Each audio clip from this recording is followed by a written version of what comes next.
Now it's time to introduce you to the 12 laws of the universe, because these laws, when we follow them, when we live our lives in harmony with them, they will help us fix our thoughts and help us live in harmony with God. Notice that there are 12 of them, and we're going to explain why there's 12 today.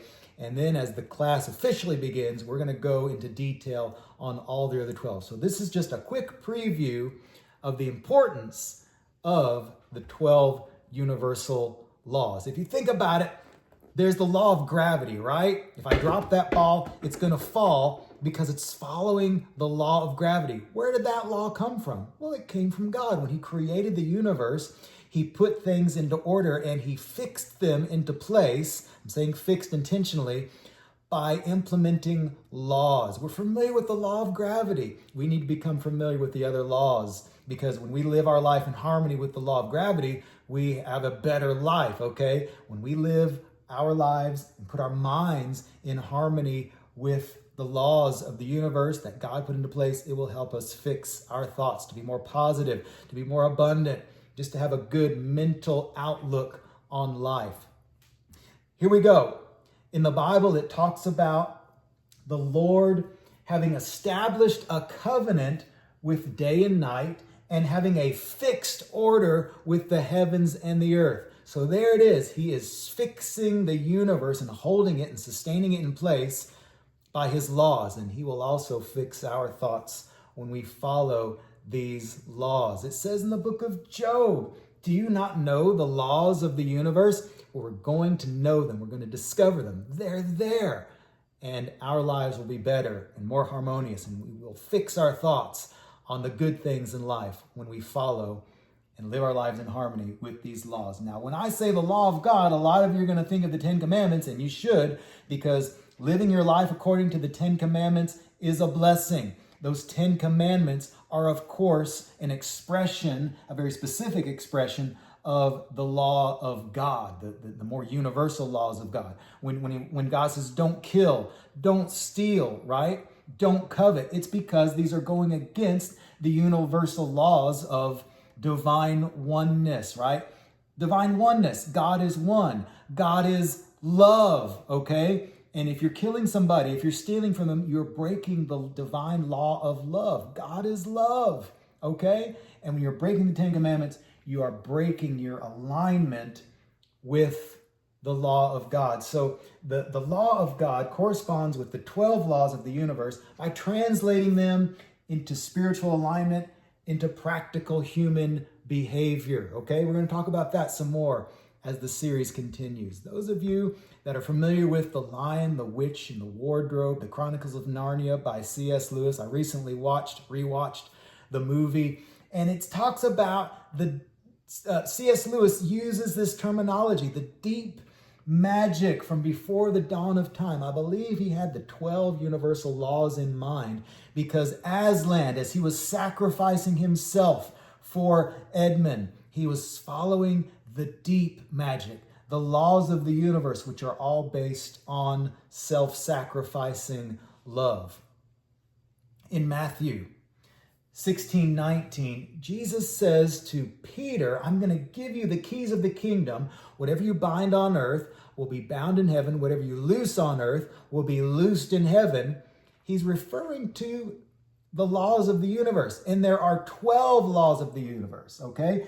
Because look, here we go. Peter is given the keys to the kingdom, the keys to understanding all of the laws, the deep magic, if you will, of the universe. Well, if he's given the keys of the kingdom, how many gates are there to unlock in the kingdom? It says in the book of Revelation that there are 12 gates to the heavenly kingdom. And that's a literal place that we're going to go to someday. But before we get there, we need to allow God to unlock our understanding of the kingdom consciousness. And that is unlocked and understood through these 12 universal laws, those 12 gates to the heavenly kingdom.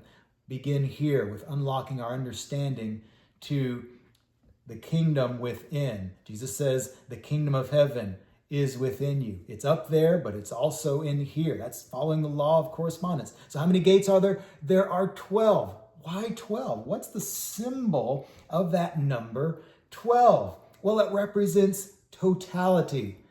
That's why there are 12 months in a year. That's why the hour is reached its totality when that hand hits the 12 mark. I teach high school, and the seniors are done with the totality of their high school experience when they complete the 12th grade.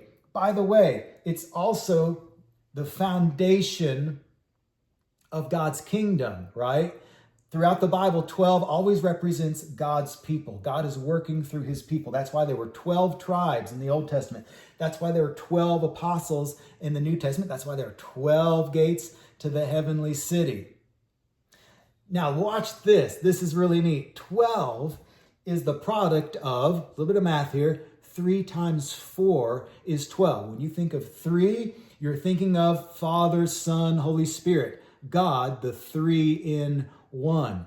Now, when God, the 3 in 1, when God, expressed through the Trinity, when it begins to work, when God begins to work in the material world, when God begins to work in what we understand as the universe, right? The material world. In the Bible, it's referred to as the 4 corners of the earth, right? So 3 times 4 equals 12. God working through the material world or the universe or the earth, that gives us the number 12. Now, I sing in a gospel quartet, right? And so when you think of God as 3, Father, Son, Holy Spirit, and then he invites you to become a part of him and you accept the Holy Spirit in your life and you are now living in harmony with God, you have just made a quartet because you are now living in harmony with the 3. And 3 times 4 is 12. That's why there are 12 universal laws. Let's talk quickly about the benefits of understanding these universal laws. It helps us reframe our circumstances so that we can see God's bigger picture. Have you ever asked God, why are you letting this happen? You're having a bad day. You've experienced loss and you're asking God, why? When you understand the 12 universal laws, it will help you understand that better. For instance, Romans 8:28, all things are working together for good. Yes, for who? For those who love God and are called according to his purpose. When you love God, you're putting yourself in harmony with him, okay? You're living in harmony with the oneness of God. And then you can see all things are working together for your good. When you see these laws of the universe working for you. They also give us insight into how things work in life so that we can reach our goals.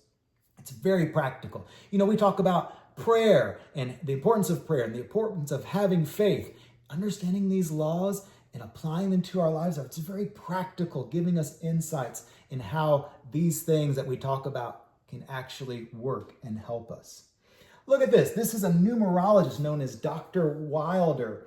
Look what she says about these universal laws. They show us how we ended up where we are and how to trust and how to create flow. You'll hear me talking about flow a lot. How to create flow to get somewhere else. If you want to tap into the God flow, if you want to really allow God to fix your thoughts, have happy thoughts, positive thoughts, thoughts of abundance, tap into the flow of God by following these 12 laws of the universe that we're going to learn about together in this course. Stick around.